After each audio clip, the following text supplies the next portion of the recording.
Ah, si ustedes hubieran nacido en el tiempo de Pablo, ¿estarían a favor de Pablo o en contra de él? Con toda seguridad se opondrían, y basados en las Escrituras, y aún le dirían: Pablo, ¿no tienes derecho a decir lo contrario? ¿En qué te basas para hablar así, para hablar en contra de la circuncisión? ¿En Isaías? ¿En los Salmos? ¿En Levítico? ¿En qué versículo de las Escrituras te basas para decir que la circuncisión no es necesaria? Bienvenidos al Estudio Vida de la Biblia con Witness Lee. Esperamos que este Estudio Vida los introduzca en un disfrute más profundo de las Escrituras y de nuestro querido y precioso Señor Jesús. Visítenos en nuestra página de internet radiolsm.com y allí podrán escuchar gratuitamente todos los programas radiales del Estudio Vida. Según Efesios, el beneplácito de Dios es que Cristo se ha forjado en su pueblo escogido y redimido a fin de que se produzca la iglesia. Efesios también pone de manifiesto muchas cosas negativas que impiden que se logre el propósito eterno de Dios. Entre los factores básicos negativos hallados en Efesios figura prominentemente las ordenanzas. Las ordenanzas son aquellas regulaciones que expresan nuestra propia manera de practicar la vida cristiana. Cada grupo de creyentes tiene sus propias características particulares, su propia manera de reunirse, sus propias prácticas y maneras de adorar. Aunque todos tengamos nuestra propia manera de adorar a Dios, corremos el riesgo de que tales prácticas se conviertan en ordenanzas. Y si insistimos en tales ordenanzas, causaremos división e impediremos que Dios logre obtener la iglesia como el nuevo hombre. Por tal razón, en el mensaje de hoy consideraremos todos estos puntos. El mensaje se titula Las ordenanzas y la vida de iglesia. Nos acompaña en esta ocasión Antonio Hernández para darnos los comentarios. Saludos, Antonio. Bienvenido una vez más. Es un gozo estar de regreso, Víctor. Como usted dijo anteriormente, el beneplácito de Dios es obtener la iglesia como el nuevo hombre. Y Dios la obtendrá forjando a Cristo en nuestro ser. Por eso debemos estar advertidos en cuanto a las ordenanzas y al daño que éstas causan. Antonio, en mensajes anteriores hablamos acerca del nuevo hombre. Quisiera que por favor usted nos diera un breve resumen sobre el nuevo hombre, para el beneficio de los que no han escuchado acerca de ello. Y como introducción, leeré los versículos en Efesios 2, 14 al 16, que dicen: Porque Él mismo es nuestra paz, que de ambos pueblos hizo uno y derribó la pared intermedia de separación, la enemistad, aboliendo en su carne la ley de los mandamientos expresados en ordenanzas, para crear en sí mismo de los dos un solo y nuevo hombre, haciendo la paz, y mediante la cruz reconciliar con Dios a ambos en un solo cuerpo, habiendo dado muerte en ella a la enemistad. Adelante con el resumen. En el capítulo 2 de Efesios, Pablo usa algunos versículos para mostrar el hecho de que los gentiles estaban totalmente separados de los judíos. Esta separación se debía a las ordenanzas de la ley, no en su aspecto moral, sino en cuanto a mandamientos sobre la manera de vivir y adorar a Dios. Básicamente, estas ordenanzas consistían en la circuncisión, en la dieta santa y en guardar el día sábado. Estos tres elementos en especial hacían que los judíos fuesen un pueblo muy particular, separado de los gentiles. Por supuesto, esto fue necesario durante un tiempo limitado, pero no se conformaba a la intención original que Dios tiene. Dios deseaba tener una nueva humanidad compuesta de los judíos y los gentiles. Por eso, cuando el Señor Jesús vino y murió en la cruz, Él abolió todas esas ordenanzas que gobernaban la manera de vivir y de adorar de las personas. Cristo derribó la pared de separación intermedia de los dos pueblos, y de los dos pueblos creó en sí mismo un solo y nuevo hombre. Este es el cumplimiento del propósito eterno de Dios. Es decir, Dios desea tener un hombre corporativo que lo exprese. Amén. ¡Qué maravillosa visión! Todos los creyentes desean, en lo más profundo de su ser, que las personas de la tierra sean una sola entidad en Cristo, a lo cual la Biblia llama el nuevo hombre. Las ordenanzas representan hoy día todas las divisiones que todavía se ven en la iglesia, y aunque no están asociadas con las regulaciones del Antiguo Testamento, han llegado a convertirse en diversas maneras de vivir y adorar que rigen nuestra vida cristiana. Por lo tanto, es muy importante darnos cuenta de que las principales cosas que dividen a los creyentes hoy día son las ordenanzas. Estas consisten en diferentes maneras de vivir y adorar que tenemos en la sociedad moderna. Bueno, con esta introducción, iniciamos el primer segmento del Estudio Vida con Witness Lee.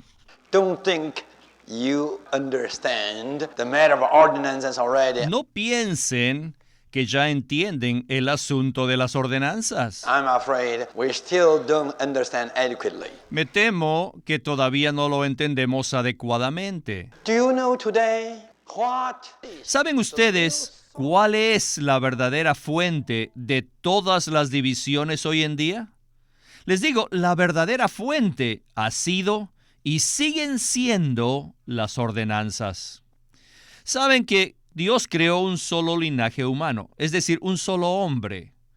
Su intención era simplemente tener una sola entidad. Todos sabemos que a partir de Babel, el linaje humano fue dividido en diferentes naciones, y esto finalmente produjo muchas diferentes clases de gentes, que a su vez han producido muchas divisiones. Hoy día es muy difícil tener la vida de iglesia por causa de los diferentes lenguajes.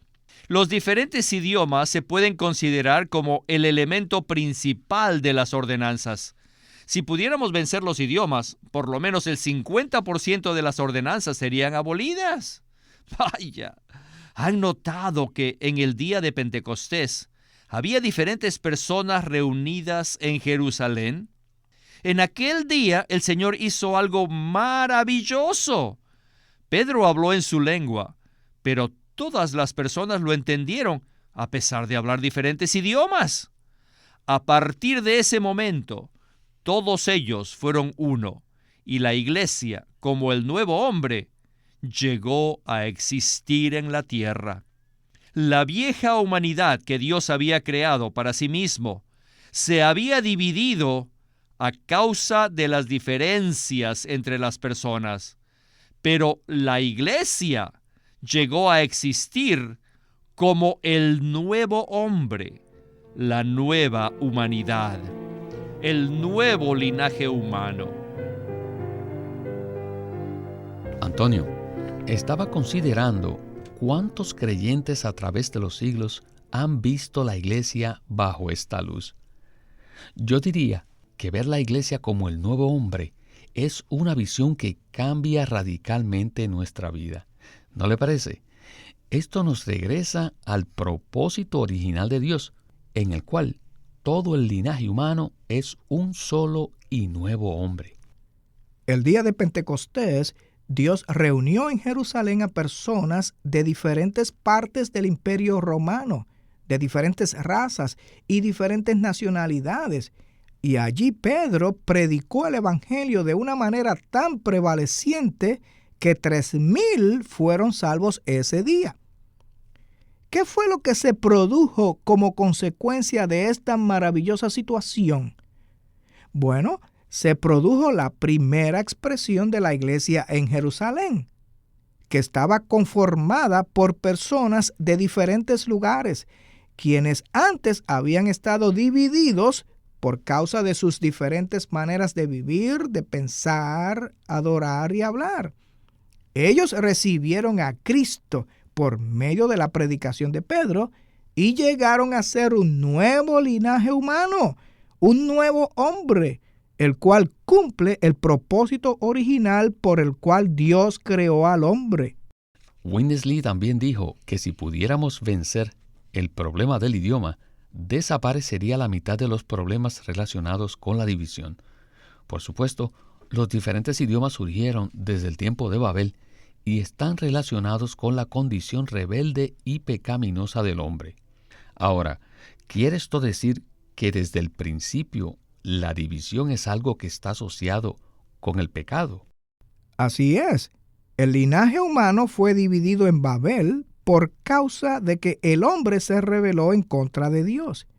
Y esta condición persistió durante miles de años, hasta que el Señor Jesús vino para efectuar su obra redentora y para quitar la pared intermedia de separación entre las diferentes razas y las diferentes culturas del mundo. Y lo hizo por medio de su muerte en la cruz.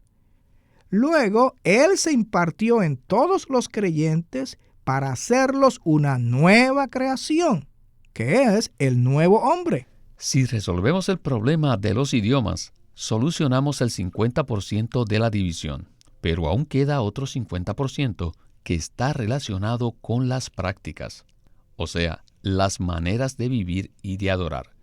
El libro de Gálatas aborda este tema cuando habla acerca de la circuncisión en el capítulo 6, versículo 15, que dice: «Porque ni la circuncisión vale nada, ni la incircuncisión, sino una nueva creación». Continuemos con Winnesley y el estudio vida. There was the argument during Paul's time about circumcision. En el tiempo de Pablo había muchos argumentos respecto a la circuncisión. Suppose you were a Jew born in that time. Supongan que ustedes hubieran sido judíos y que hubieran nacido en ese tiempo. Suppose I were there. Surely I would against Paul. Si yo hubiera nacido en ese entonces, estaría en contra de Pablo y le hubiera dicho a Pablo: «Tú estás equivocado.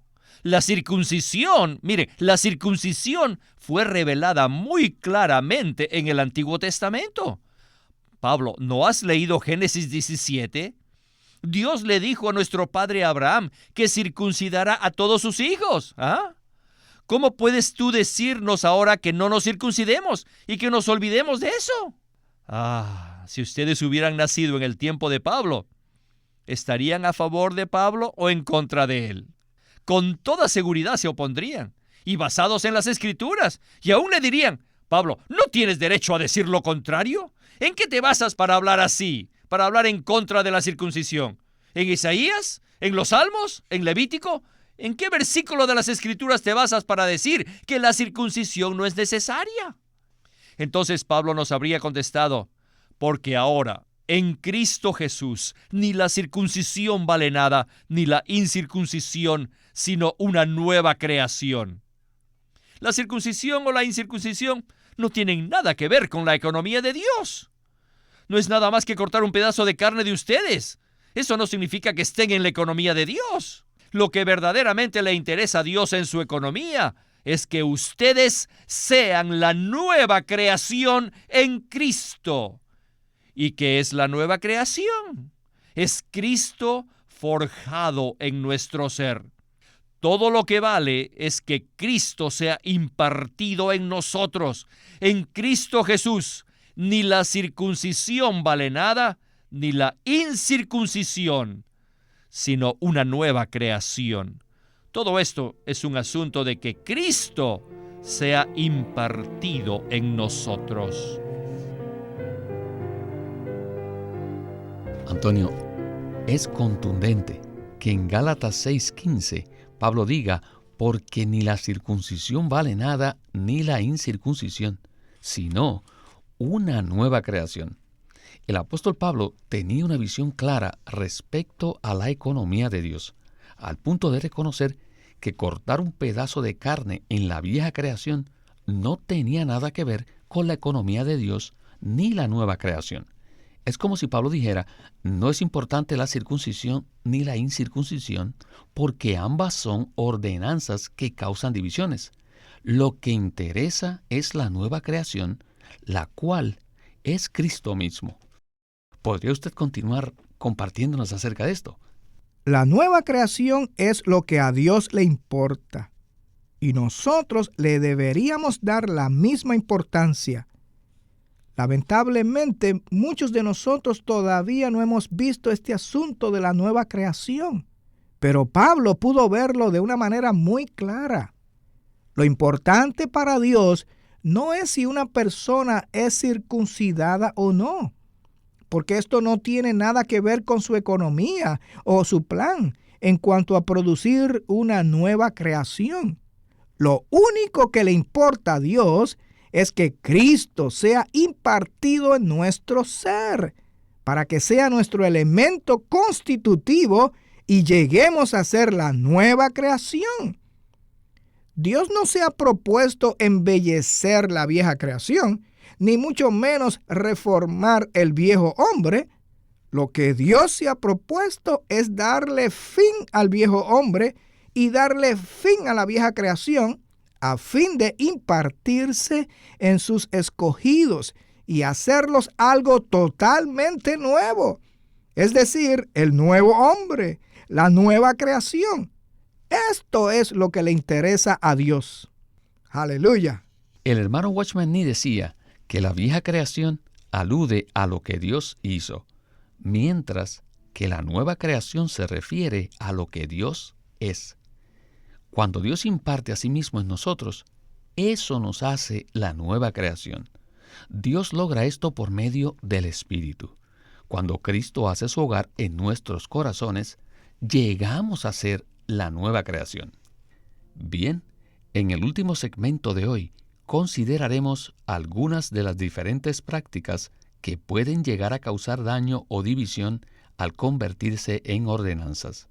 Debido a que nos apegamos a algunas de estas prácticas, fácilmente pueden llegar a provocar divisiones entre los cristianos. En 1 Corintios 14:26, Pablo dice: ¿Qué hay, pues, hermanos? Cuando os reunís, cada uno de vosotros tiene. Hágase todo para edificación. La edificación solo puede llevarse a cabo en la nueva creación. Escuchemos de nuevo a Witness Lee. Among Christians, a lot of ordinances were created. Hay una gran cantidad de ordenanzas que se han creado entre los cristianos. Since the time of Reformation, so many different kinds of practices. Desde la época de la Reforma, se ha creado un buen número de prácticas diferentes. What are practices? ¿Qué son las prácticas? Practices Las are prácticas just- son simplemente las ordenanzas. Por supuesto, recibimos beneficios de las diferentes prácticas, pero nunca debemos hacer de ellas ordenanzas, por muy buenas que sean. Una vez que volvemos las diferentes prácticas en ordenanzas, inmediatamente causamos división. ¿Aman ustedes al Señor? Yo creo que sí. Yo amo al Señor. Sí, y tal vez ame al Señor más que ustedes. Todos amamos al Señor, pero aún así estamos divididos. Les digo la verdad, que si no amásemos al Señor, no estaríamos divididos. Algunos se irían a jugar golf, otros se irían a pescar, otros se irían a pasearse o se irían a alguna diversión. Y de esa manera nunca estaríamos divididos.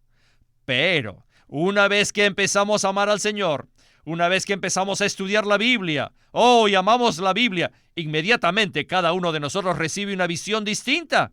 Tú en Génesis, el otro en Apocalipsis, tú recibes luz, yo veo algo, entonces vamos a pelear. Y entramos en división. Nos decimos los unos a los otros: yo he estudiado las Escrituras y no puedo tolerar que ustedes hagan eso. Yo tengo que defender la verdad. Esta ha sido la triste historia de la cristiandad dividida. ¿Será que nosotros vamos a repetir esta historia una y otra vez? Por supuesto que no. No nos interesa la división para nada. No nos interesa ninguna práctica. Nuestras reuniones deben ser generales y no especiales. Necesitamos ver que nuestra unidad no se basa en las prácticas, porque las prácticas fácilmente pueden dañar nuestra unidad. Antonio, Pablo habló estas cosas en Efesios y Gálatas hace casi 2000 años. Y sin embargo, se han repetido los mismos errores una y otra vez. ¿Por qué? Parece que las divisiones causadas por ordenanza son como un ciclo que se repite una y otra vez a lo largo de la historia de la Iglesia. Y pareciera que no existe manera de romper este círculo vicioso. Sin embargo, el Señor desea mostrarnos el deseo de su corazón, el cual consiste en obtener la nueva creación al Él impartirse en su pueblo escogido. Dios no desea que nada reemplace a Cristo, ya sea alguna enseñanza o práctica, sin importar cuán buena sea o qué tanto pueda ayudarnos.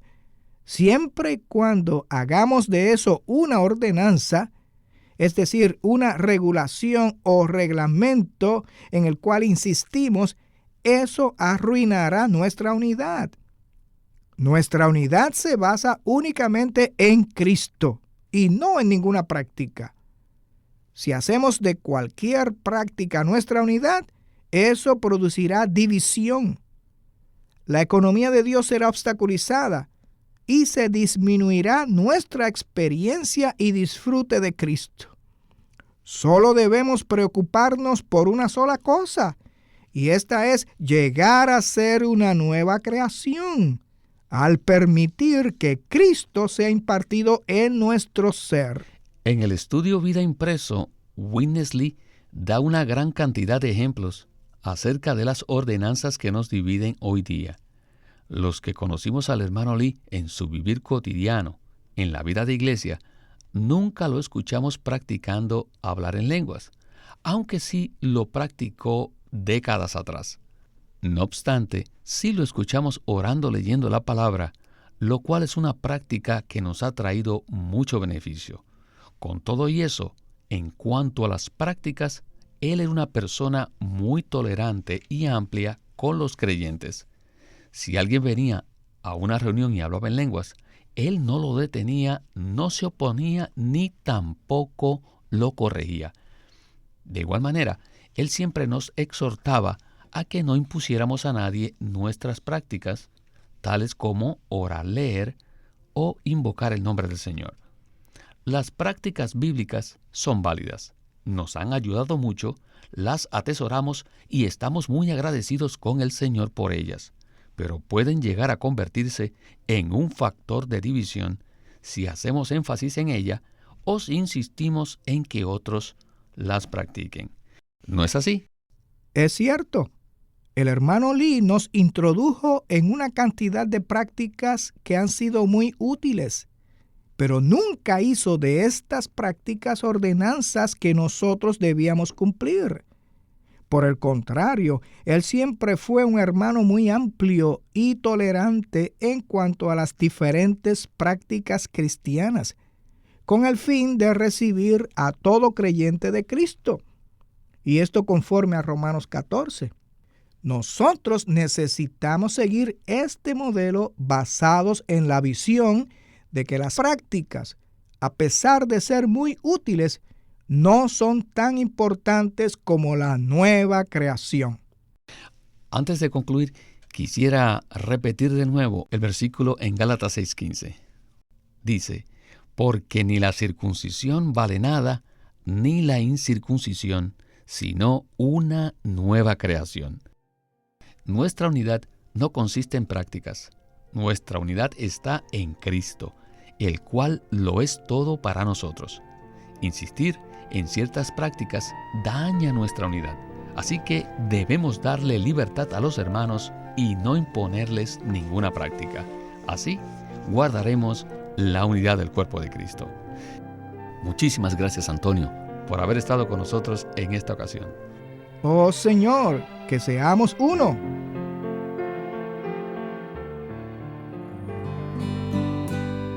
LSM presenta un libro en 2 tomos titulado El Evangelio de Dios, por Watchman Nee. En este juego de 2 tomos de El Evangelio de Dios, Watchman Nee presenta el contenido de la salvación que Dios efectúa, incluyendo el pecado del hombre, el amor, la gracia y la misericordia de Dios, la naturaleza de la gracia, la función de la ley y la justicia de Dios, la obra de Cristo, la obra del Espíritu Santo, la certeza de ser salvo y la forma en que Dios elimina los pecados del creyente. Estos mensajes son amplios y abarcan desde la condición pecaminosa del hombre antes de ser salvo hasta su destino en la era venidera. Este libro se llama El Evangelio de Dios y fue escrito por Watchman Nee en 1937 para ayudar a los cristianos a conocer más de la verdad de la salvación. Watchman Nee llegó a ser cristiano en la China continental en 1920, a los 17 años de edad, y ese mismo año comenzó a producir sus primeros escritos. En casi 30 años de ministerio se demostró claramente que él era un don especial que el Señor dio a su cuerpo con el fin de adelantar su obra en esta era. En 1952 fue encarcelado por su fe en Cristo y permaneció en la prisión hasta su muerte en 1972. Sus palabras, sus escritos, continúan siendo una rica fuente de revelación y provisión espiritual para el pueblo cristiano de todo el mundo. El estudio Vida de la Biblia es una producción de Living Stream Ministry que presenta el ministerio de Watchman Nee y Witness Lee. Witness Lee sirvió fielmente al Señor durante más de 70 años y culminó su labor con este exhaustivo comentario de todas las Escrituras llamado El Estudio Vida de la Biblia. Queremos animarlos a que visiten nuestra página de internet libroslsm.com. Allí encontrarán los libros impresos del ministerio de Watchman Nee y Witness Lee, la Santa Biblia versión recobro con sus notas explicativas, y también encontrarán folletos, himnos, varias publicaciones periódicas y libros en formato electrónico. Por favor, visiten nuestra página de internet libroslsm.com. Una vez más, libroslsm.com. O llámenos a nuestro teléfono gratuito 1-800-810-1149. 1-800-810-1149. Además, si desean, pueden comunicarse con nosotros enviándonos un correo electrónico a estudiovida@lsm.org. Una vez más, estudiovida@lsm.org.